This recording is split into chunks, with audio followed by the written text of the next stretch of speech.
सत्य वचन की राह पर चलें हम सदा, यीशु का साथ हो रहे हमारी हर दुआ।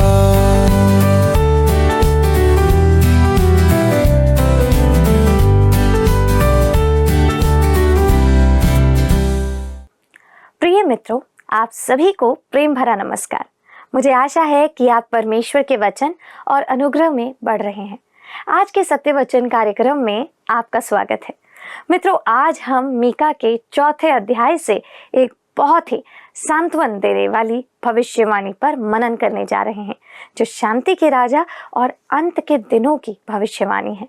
यह भविष्य के लिए परमेश्वर की योजना है जो अभी भाव घटना है, पर हमें ये बात परमेश्वर पर विश्वास बनाए रखने और धैर्य के साथ जीवन जीने के लिए प्रोत्साहित करती है। तो चलिए दोस्तों, देर ना करते हुए हम इस रोचक भाग का अध्ययन आरंभ करते हैं। प्रिय मित्रों, आप सभी को नमस्कार। मित्रों, आप सभी पर हमारे प्रभु यीशु मसीह का अनुग्रह और परमेश्वर पिता का प्रेम बहुतायत से बना रहे। हम पिछले प्रसारण में मीका की पुस्तक का अध्ययन करते हुए देख रहे थे कि परमेश्वर इस्राएल के सभी अगुओं और याजकों को उनके पाप प्रकट करते हुए दंड की घोषणा करता है। दोस्तों, मीका की इस छोटी भविष्यवाणी की तुलना हम यहूदियों के दिन से कर सकते हैं, जो कि संध्या से आरंभ होकर भोर तक जाता है। जैसे उनका दिन रात के अंधकार से आरंभ होता था, वैसे ही मीका पहले 3 अध्यायों में उन पर दंड की घोषणा करता है। मीका 7 अध्याय के 18 पद में लिखा है, तेरे समान ऐसा परमेश्वर कहाँ है जो भूतकाल के पापों के लिए भविष्य में आने वाले दंड की घोषणा करे। दोस्तों, दंड के अंधकार में भी हमें एक क्षणिक प्रकाश की किरण दिखाई देती है। अब इस अंश में मीका भावी महिमा की भविष्यवाणी करता है, पर उस अंधकार में भी कुछ समय के लिए आशा की एक किरण थी, जो हम अध्याय 4 और 5 में आगे देखेंगे। यद्यपि इस भाग में दंड का उल्लेख किया गया है, जो सूर्य के सामने आते जाते बादलों के समान प्रतीत होता है, पर शेष भाग महिमामय भविष्य की चर्चा करता है।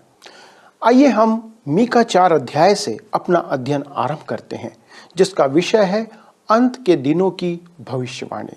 अध्याय 4 के पहले पद में ऐसा लिखा है, अंत के दिनों में ऐसा होगा कि यहोवा के भवन का पर्वत सब पहाड़ों पर दृढ़ किया जाएगा और सब पहाड़ियों से अधिक ऊंचा किया जाएगा, और हर जाति के लोग धारा के समान उसकी ओर चलेंगे। दोस्तों, यह बाइबल का एक अद्भुत अंश है, जो आपको यशायाह के 2 अध्याय के समतुल्य प्रतीत होगा। आपको याद होगा कि मीका यशायाह का समकालीन था, और वर्षों से बाइबल के विद्वान यह पता लगाने का प्रयास कर रहे हैं कि मीका ने यशायाह की नकल किया या यशायाह ने मीका की।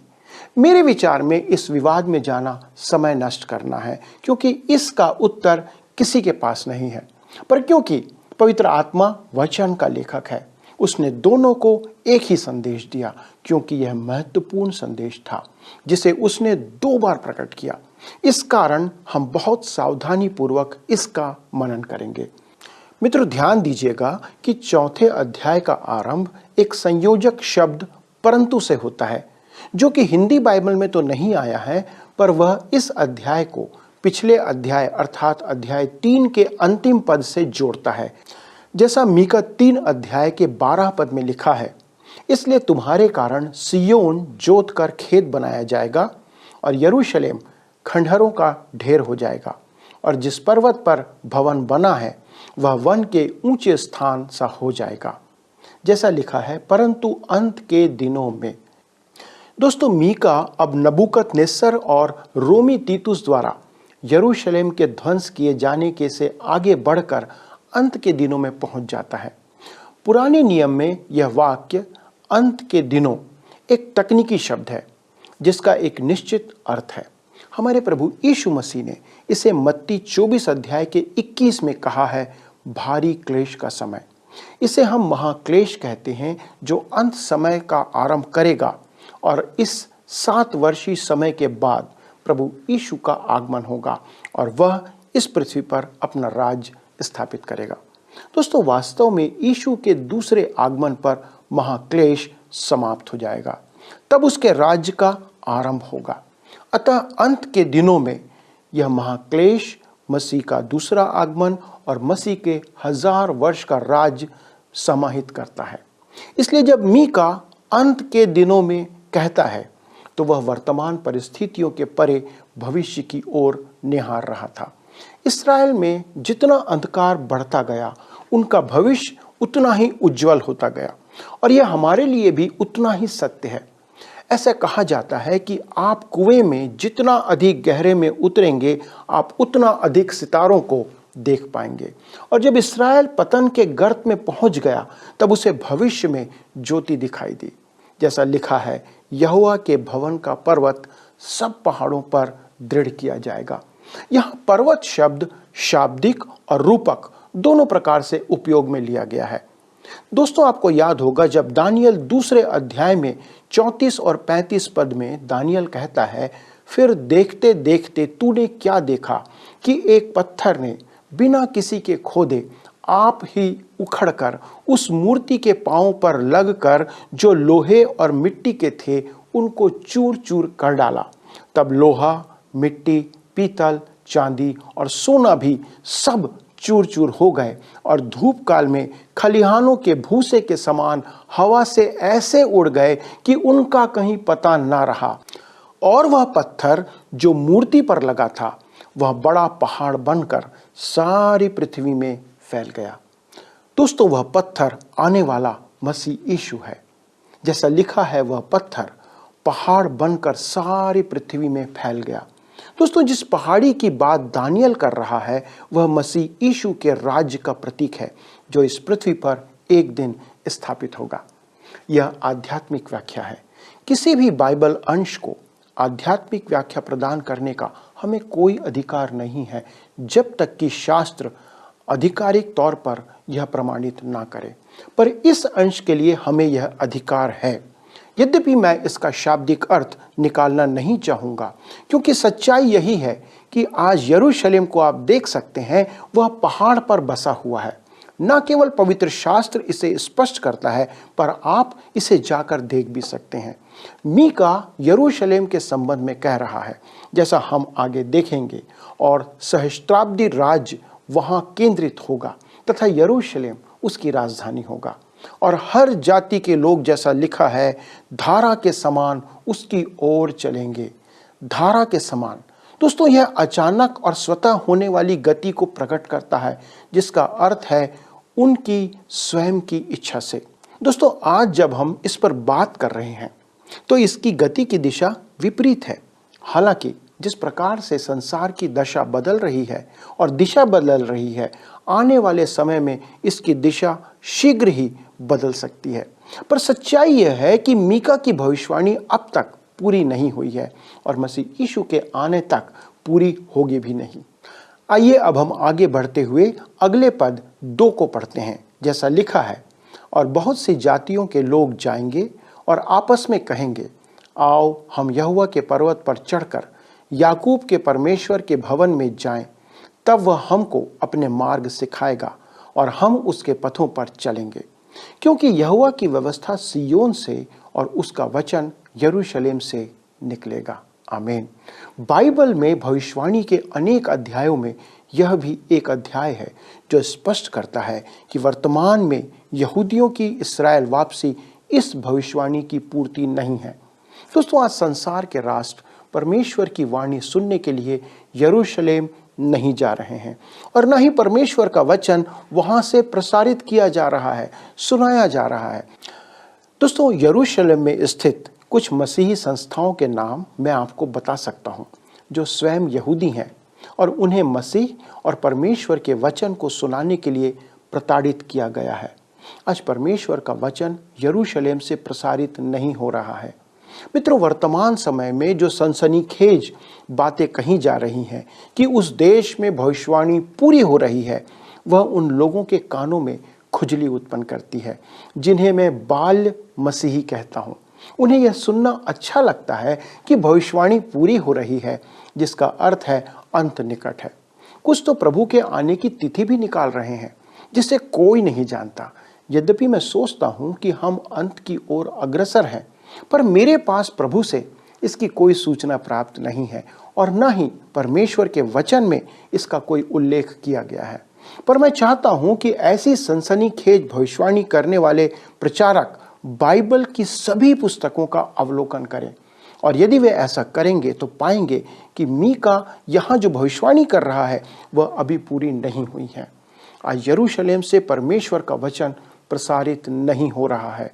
उदाहरण के लिए आज भी यरूशलेम में कोई भी संस्था बाइबल छापकर संसार में भेज नहीं रही है। क्या आपने कभी पाया? आज वहां नए नियम का वितरण करना असंभव है। परमेश्वर का वचन सुनाना मुश्किल है। जैसा मीका ने कहा था वैसे आज यरूशलेम से परमेश्वर का वचन प्रसारित नहीं हो रहा है। दोस्तों, इस अध्याय की अद्भुत भविष्यवाणी सहस्त्राब्दी काल में पूरी होगी जब मसीह यीशु स्वयं यरूशलेम से राज्य करेगा। तब संसार के सभी देशों से, जैसे Beijing, Berlin, London, America, Bharat, इन सब देशों से लोग स्वयं मसीह यीशु से उसके मार्ग सीखने के लिए वहां जाएंगे। आइए अब हम आगे बढ़ते हुए अध्याय 4 के पद 3 को पढ़ते हैं, जहां पर वो कहता है, वह बहुत से देशों के लोगों का न्याय करेगा और दूर दूर तक की सामर्थी जातियों के झगड़ों को मिटाएगा। इसलिए वे अपनी तलवारें पीटकर हल के फाल और अपने भालों से हंसिया बनाएंगे। तब एक जाति दूसरी जाति के विरुद्ध तलवार फिर न चलाएगी। लिखा है, वह बहुत से देशों के लोगों का न्याय करेगा। दोस्तों, यह पुनः प्रभु यीशु मसीह के संदर्भ में है, जो पृथ्वी पर दोबारा आकर राज्य करने वाला है। विचार करें कि संसार के सभी देश अपने विवाद सुलझाने के लिए मसीह यीशु के पास आ रहे हैं। इस पद में दी गई बातें तब तक पूरी नहीं होंगी जब तक वह दोबारा ना आ जाए। और लिखा है, वे अपनी तलवारें पीटकर हल के फाल और अपने भालों से हंसिया बनाएंगे। दोस्तों, क्या आपको मालूम है कि यह पद न्यूयॉर्क में संयुक्त राष्ट्र संघ की इमारत पर लिखा हुआ है? सच तो यह है कि इस पद का उचित स्थान अभी वहां नहीं है। यदि उन लोगों ने तलवारें पीटकर हल का फाल बना लिया है तो इसका सिर्फ यही अर्थ है कि उनके पास अब एक बड़ा हथियार है जिससे वे एक दूसरे पर वार कर सकते हैं। और अगर वे अपने भालों को हंसिया बना रहे हैं तो सिर्फ दूसरे की गर्दन काटने के लिए, विशेषकर कमजोर राष्ट्रों की। आज यह पद निश्चित रूप से संयुक्त राष्ट्र द्वारा पूरा नहीं किया जा रहा है। वे वास्तव में एक दूसरे को बाहर निकालने का काम कर रहे हैं और उनके मध्य कोई समन्वय नहीं है। मसीह यीशु के आने तक यह पद पूरा नहीं होगा मित्रों। और फिर आगे लिखा है, तब एक जाति दूसरी जाति के विरुद्ध तलवार फिर ना चलाएगी। जाहिर है दोस्तों, हम अब तक इस परिस्थिति में नहीं आए हैं और शांति के राजकुमार द्वारा राज्य स्थापित करने तक ऐसा नहीं होगा, क्योंकि वह वर्तमान समय में शासन नहीं कर रहा है। हम अपनी तलवारों को हल के फाल नहीं बना रहे हैं, हम तो बारूद तैयार कर रहे हैं। यह निशस्त्रीकरण का समय नहीं है। निश्चित रूप से हर कोई जो शांति चाहता है वह अपने रक्षा बजट में कटौती करेगा और टैक्स के धन को किसी अन्य सकारात्मक कार्य में व्यय करेगा।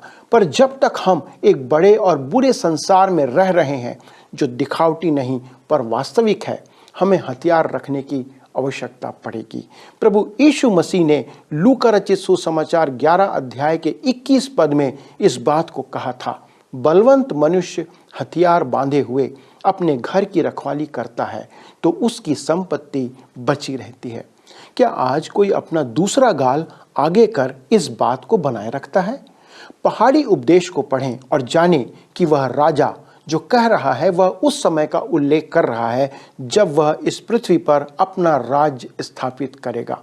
जब वह शासन करेगा तब हम अपनी सारी सुरक्षा संबंधी बातों से मुक्त हो जाएंगे। तब हमें अपने घरों में ताला लगाने की आवश्यकता नहीं होगी, पर तब तक हमें एक नहीं आज 2-2 ताले लगाने की आवश्यकता है। मीका की ये भविष्यवाणियां आज की नहीं पर अंत के दिनों के संदर्भ में है। आइए हम अगला पद पढ़ें, पद 4, जहां पर लिखा है, लोग आगे को युद्ध विद्या ना सीखेंगे परंतु वे अपनी दाखलता और अंजीर के वृक्ष तले बैठा करेंगे और कोई उनको न डराएगा। सेनाओं के यहोवा ने यही वचन दिया है। दोस्तों, जैसा लिखा है, वे अपनी दाखलता और अंजीर के वृक्ष तले बैठा करेंगे और कोई उनको ना डराएगा। क्या आप मुझे यह कहना चाहते हैं या बता सकते हैं कि यह पद आज इस्राएल में पूरा हो रहा है? दोस्तों, आज वे डरे हुए हैं, वे छुपे बैठे हैं। क्यों? क्योंकि वे आज इस भविष्यवाणी के आधार पर वहां पर इस्राएल में नहीं हैं। और कहता है कि सेनाओं के यहोवा ने यही वचन दिया है। स्वयं परमेश्वर ने ऐसा कहा है। परमेश्वर ने कहा है कि जब वह उन्हें स्वदेश में स्थापित करेगा तब वे शांति से रहेंगे और समृद्ध होते चले जाएंगे। आइए हम आगे बढ़ते हैं और चौथे अध्याय का 5वां पद देखते हैं। सब राज्यों के लोग तो अपने अपने देवता का नाम लेकर चलते हैं, परंतु हम लोग अपने परमेश्वर यहोवा का नाम लेकर सदा सर्वदा चलते रहेंगे। दोस्तों, बाइबल के एक अन्य अनुवाद में इसे ऐसा लिखा गया है, सब राज्य के लोग तो अपने अपने देवता के नाम से चलते हैं, परंतु हम अपने परमेश्वर यहोवा के नाम से चलते रहेंगे। इसका अभिप्राय है कि पहले तो वे अपने देवता के पीछे चलते थे, पर भविष्य में वे अपने परमेश्वर यहोवा के पीछे चलेंगे। आगे पद 6 में हम पढ़ते हैं, जैसा लिखा है, यहोवा की यह वाणी है, उस समय मैं प्रजा के लगड़ों को और जबरन निकाले हुओं को और जिनको मैंने दुख दिया है उन सब को इकट्ठे करूंगा। दोस्तों, लिखा है उस समय। यह हमें आने वाले सहस्त्राब्दी राज्य का स्मरण कराता है और कहता है प्रजा के लंगड़ों को। दोस्तों, वे कौन हैं जिन्हें परमेश्वर लंगड़े और निकाले हुए और दुख दिए हुए कहता है? यह इस्राएल राष्ट्र है। ध्यान दें, वह कहता है जिनको मैंने दुख दिया है। दोस्तों, ऐसा प्रतीत होता है कि इस्राएल राष्ट्र के साथ जो कुछ घटा है उसके लिए स्वयं परमेश्वर अपने आप को दोषी ठहराता है। कुछ वर्ष पहले यरूशलेम के किंग डेविड होटल के सामने एक यहूदी व्यक्ति के साथ मेरी बात हो रही थी। वह उन यहूदी व्यक्तियों में से एक था जो नाजी उत्पीड़न से जीवित बचकर वापस आए थे। दोस्तों, वह कहता है कि वह पहले नास्तिक था और मुझसे पूछता है कि उस उत्पीड़न के समय परमेश्वर कहाँ था, उसने हमें क्यों नहीं बचाया। मैंने उससे कहा, सच कहूँ तो मेरे विचार में परमेश्वर आप लोगों के आसपास ही कहीं था। शायद आप अपनी परेशानियों के लिए उसे दोषी करार दे सकते हैं। तब उसने मुझसे कहा, निश्चित हाँ, यदि कोई परमेश्वर होता तो निश्चित हमारी सहायता उस समय करता। तब मैंने उससे कहा, नहीं, ऐसा नहीं है दोस्त। जब आप लोगों के पास हम सभी से पहले उसे जानने का अवसर था और उसकी आज्ञा मानने का समय था, जब आपके राष्ट्र के पास जीवित और सच्चे परमेश्वर का वचन और ज्ञान था, तब मेरे पूर्वज जो अन्य जाति थे वे तो वचन अनुसार अन्य जाति आराधक थे। अंततः आपके ही कुछ लोगों ने उनके पास ज्योति पहुंचाई, वचन पहुंचाया, और मैं इसके लिए आप लोगों का, आपके पूर्वजों का आभारी हूं। पर परमेश्वर ने आपके लेखों में, आपकी अपनी धर्म पुस्तक में कहा है कि जब आपके पास जीवित और सच्चे परमेश्वर का ज्ञान था तो आप उससे मुंह मोड़कर दंडित हुए बिना नहीं रह सकते। यदि आप अपनी धार्मिक पुस्तक तोराह को पढ़ेंगे तो पाएंगे कि आप न केवल उसे अपने उत्पीड़न के लिए दोषी ठहरा सकते हैं, बल्कि एक राष्ट्र के रूप में भी वह आपसे दूर नहीं था। वह आप लोगों को पुनः एकत्र करना चाहता है, पर उस समय आप यह सीख जाएंगे जो आप लोगों ने अब तक नहीं सीखा है, कि यह परमेश्वर का संसार है और आप बिना उसके न्याय और दंड का भुगतान किए उसके द्वारा दिए गए ज्ञान को अस्वीकार नहीं कर सकते। मेरे मित्रों, बहुत से पश्चिमी राष्ट्र इसी परिस्थिति और दशा में आज आ रहे हैं, जो हमें चेतावनी देता है। उन देशों में परमेश्वर के वचन के प्रति अज्ञानता बढ़ती जा रही है। हमारी बहुत सी कलीसियाओं की भी आज यही दशा है। उससे भी बुरा यह है कि परमेश्वर के वचन का आज मजाक उड़ाया जा रहा है। एक व्यंग्यकार ने ऐसा कहा, शैतान ऐसा कर रहा है। यह सच नहीं है मित्रों।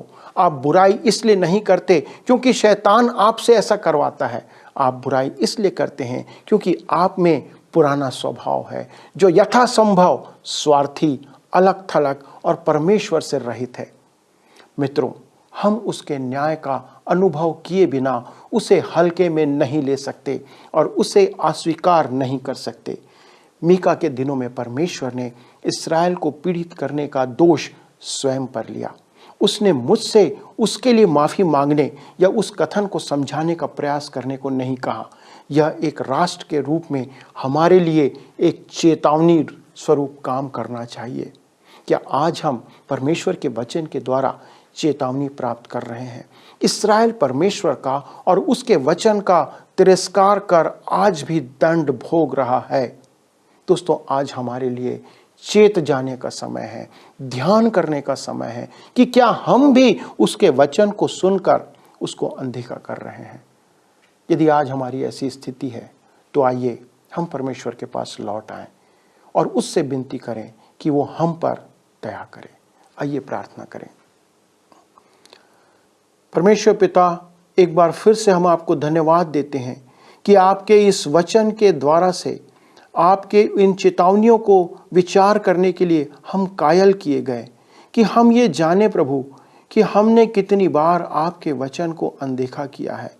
प्रभु, हम वचन को सुनकर उसके अनुसार अपने जीवन को बदले नहीं हैं, परंतु हमने वो कार्य किया है जो आपकी दृष्टि में बुरा है, आपके वचन के अनुसार उचित नहीं है। पिता, हम प्रार्थना करते हैं हमारे उन पापों को क्षमा करें प्रभु, हमारी उस ढिठाई के जीवन को क्षमा करें, क्योंकि हम प्रभु वचन को सुनकर आज भी उन इस्राएलियों के समान जीवन व्यतीत करते आ रहे हैं। पिता परमेश्वर, ये आपका अनुग्रह है कि आपने हमें अब तक बचाए रखा है। आगे भविष्य के लिए हमारी प्रार्थना है पिता कि आप हमें ऐसा बुद्धि और ज्ञान दे कि हम इन बातों को अपने जीवन में लागू करें और आपके निकटता में आने पाएं। प्रभु, इस वचन के लिए धन्यवाद देते हैं। हमारे सभी दर्शकों पर आपका अनुग्रह हो। यदि वे किसी परेशानी और समस्या में हैं, प्रभु आपका हाथ उनके जीवन में उनकी सहायता के लिए आगे बढ़ाने की कृपा करें, क्योंकि आप ही हैं प्रभु जो हमें संभालते हैं। आने वाले समय के लिए अपने जीवन आपके हाथों में सौंपते हुए इस विनती को प्रभु यीशु क्रिस्त के नाम से मांगते हैं, आमीन। प्रिय मित्रों, अगले प्रसारण तक प्रभु का अनुग्रह और उसकी आशीष आप पर बनी रहे। यदि आपके पास कोई प्रश्न है तो हमारे साथ इस नंबर पर संपर्क करें। प्रभु आपको आशीष दे। आइए अब हम प्रश्नों को देखें।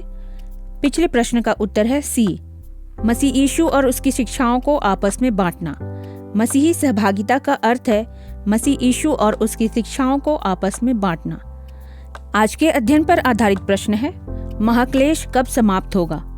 ए, यीशु मसीह के प्रथम आगमन पर, बी, यीशु मसीह के बादलों में आने पर, सी, पृथ्वी पर यीशु मसीह के दूसरे आगमन पर, डी, नए यरूशलेम के आने पर।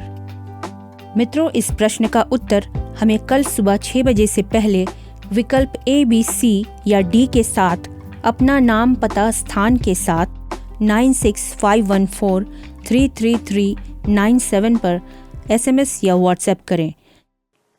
दोस्तों, परमेश्वर का धन्यवाद हो कि उसने सभी विश्वास करने वाले मनुष्यों के लिए एक आदर्श राज्य की कल्पना कर रखा है, जो भविष्य में एक दिन पूरा होने जा रहा है। वह संपूर्ण शांति का राज्य होगा, जिसमें सब कुछ परमेश्वर के वचन और अधिकार से नियंत्रित होगा। क्या आप उस राज्य के लिए आशा लगाए हुए हैं? यदि आप उस विषय में अधिक जानकारी प्राप्त करना चाहते हैं तो हमारे परामर्शदाता आपके फोन कॉल का इंतजार कर रहे हैं। आप उनसे बात कर सकते हैं। साथ ही आप हमें अपने प्रार्थना निवेदन भी उसी नंबर पर भेज सकते हैं। अगले प्रसारण में आपसे पुनः मिलने की आशा के साथ हम आपसे विदा लेते हैं, लेकिन अगर आप इस कार्यक्रम को दोबारा देखना चाहें तो वर्ड रिसाउंड्स टुडे पर दोबारा देख सकते हैं। प्रभु आपके साथ रहे। धन्यवाद।